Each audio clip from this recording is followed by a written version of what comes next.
카이저스트의 계보를 잇는 카시오의 신작이 나왔습니다. 롤렉스의 데이트 저스트와 그랜드 세이코를 동시에 언뜻 연상시키는 디자인인데요. 과연 카이저스트라는 별명이 생기며 인기 있었던 카시오 MTP 1302 모델과 비교하면 어떤지 보시고 참고하시면 좋을 것 같습니다. MTP B180D 모델은 최근 출시된 카시오의 신작인데요. 카시오나 지샥이 유사한 디자인의 컬러와 소재의 변화만 주는 신작이 매달 나오기도 하는데 이번 MTP BP B180D 모델은 새로운 디자인으로 출시되었습니다. 아날로그형 카시오 중에서 많이 알려진 모델은 베젤의 형태 때문에 롤렉스의 데이트 저스트 느낌이 살짝 있다고 해서 카이저스트라는 별명이 붙었던 MTP 1302 모델, 그리고 여러 유튜브에서 소개되었고 자주 품절되었던 카프러치라는 별명의 MTP M305 문페이지 모델과 일체형 디자인의 유행에 맞추어 나왔던 MTP 145 모델이 카시오의 아날로그형 쿼츠 시계로 많이 알려진 모델입니다. 제 뇌피셜로 이번 영상의 카시오 신작 MTP 180D 모델은 카이저스트 MTP 1302의 계보를 잇는 모델이라고 생각되는데요. 두 모델 모두 플루티드 베젤이 가장 눈에 띄는 디자인적 특징이기 때문입니다. 저는 MTP 1302 모델을 6개 가지고 있습니다. 원래 저는 같은 디자인이면서 컬러만 다른 시계는 구매를 하지 않는 편인데 MTP 1302 모델은 포멀 착장에 착용할 카시오 중에서 특히 마음에 들어 하나둘 구매하다 보니 여러 개가 되었습니다. 이제 일부는 브레이슬릿을 교체해보기도 하고 실착용도 많이 했었기 때문에 이번 신모델에 더 관심이 생겼던 것 같습니다. MTP 1302는 이 공홈 기준 2010년에 한국에 첫 출시된 것으로 나와 있는데요. 이번 180 모델은 2024년 12월이 첫 출시로 두 모델 사이에는 14년이라는 기간의 차이가 있습니다. 기간이 14년이 흐른 만큼 리테일 가격도 차이가 나는데요. 가격을 보면 공홈 기준 가격으로 비교적 최근에 나온 자개 다이얼의 MTP 130이 DS 모델이 10만원이고 180 모델은 15만원입니다. 명품 시계만 가격이 오르는 게 아니라 카시오, 세이코, 시티즌 시계도 가격이 오르고 있구나 라는 게 느껴지는데요. 여담으로 특히 세이코가 오토매틱 시계 및 고급화를 주요 정책으로 정하면서 시계 가격이 많이 상승하고 있는 것 같습니다. 아무튼 14년의 기간과 가격의 차이를 감안하며 본격적으로 비교해 보겠습니다. MTP 180 모델은 블랙, 블랙골드, 청판, 녹판, 화이트 느낌의 실버골드로 5가지의 컬러로 출시되었는데 저는 블랙 다이얼의 골드 인덱스 구성의 B180D1A2 모델로 구매했습니다. 180D 모델의 케이스 크기는 39mm입니다. 앞선 영상에서 카시오나 지샥의 시계 사이즈를 공식 홈페이지에서는 용두까지 포함한 길이로 기재하는 경우가 많다고 설명드렸었는데요. 항상 그런 것은 아니지만 카시오 시계는 공홈의 사이즈만으로는 판단이 안되고 실제 사이즈 및 체감 사이즈를 측정해 볼 필요가 있고 이번 모델은 용두를 제외하면 39mm로 측정됩니다. 두께는 8.7mm로 셔츠에 걸리지 않는 사이즈인데요. 쿼츠 시계의 장점 중에 하나가 가성비 가격으로 얇은 시계를 만들어낼 수 있다는 점인데 이 모델 역시 얇은 두께로 드레스용 시계로 가능합니다. 플루티드 베젤은 두 모델의 가장 큰 특징인데 MTP 1302와 다른 점은 이 모델은 베젤이 글라스 안쪽에 있는 이너 베젤 형태라는 점입니다.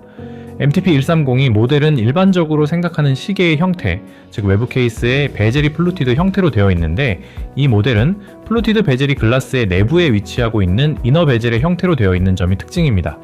다이얼을 보면 MTP 1302는 썬레이 다이얼 처리가 되어서 각도에 따라 일자로 빛이 반사되는데요. 이번 180 모델은 썬레이 처리가 상대적으로 아주 살짝 있는 거의 일반 다이얼의 형태입니다.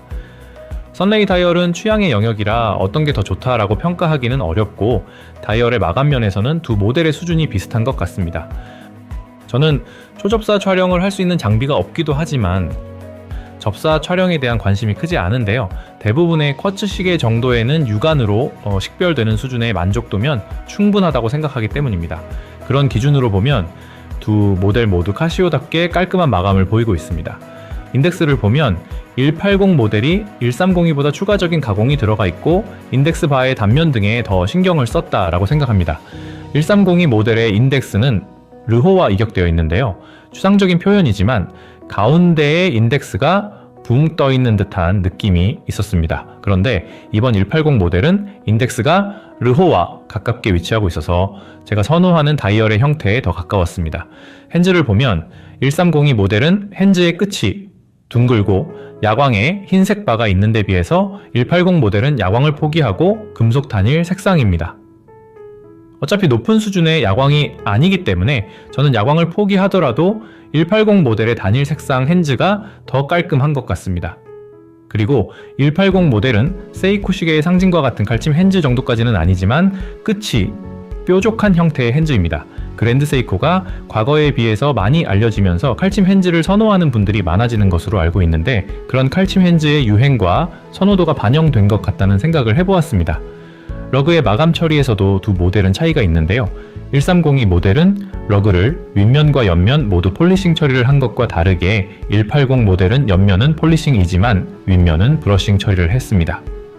추측을 해보면 이번 180 모델의 이너 베젤의 특성 때문에 러그는 브러싱, 외부 베젤은 폴리싱, 내부는 플루티드 이너 베젤로 각 구간이 구분이 부각되도록 마감을 다르게 한 것 같습니다.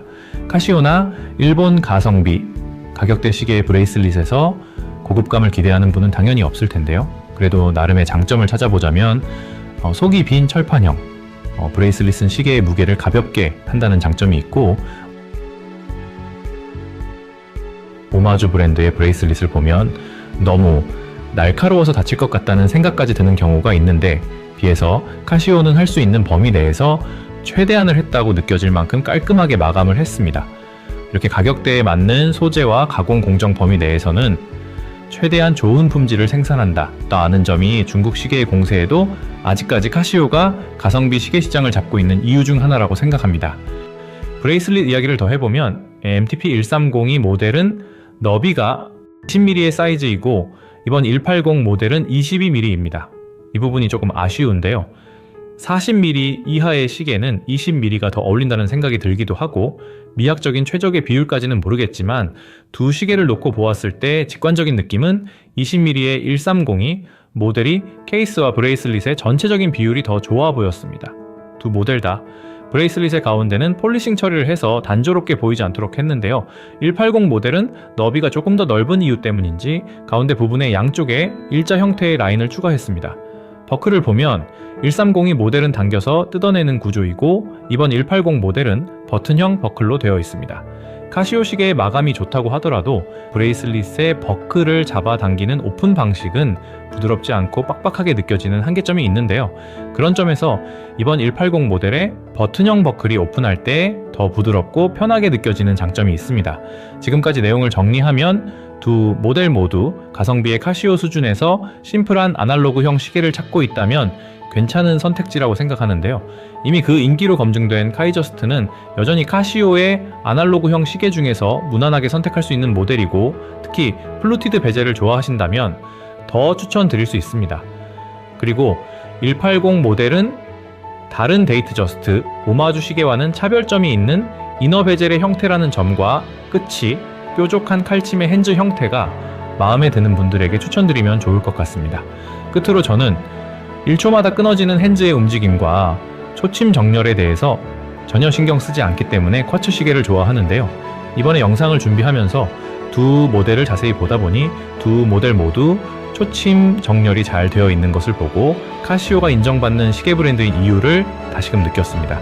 물론 가격에 따른 QC의 한계로 정렬이 어긋난 제품도 분명 있겠지만 제가 가지고 있는 다른 카시오 제품들도 살펴보니 정렬이 맞지 않더라도 약간 틀어진 정도였고 대부분 초침 정렬이 잘 되어 있었습니다.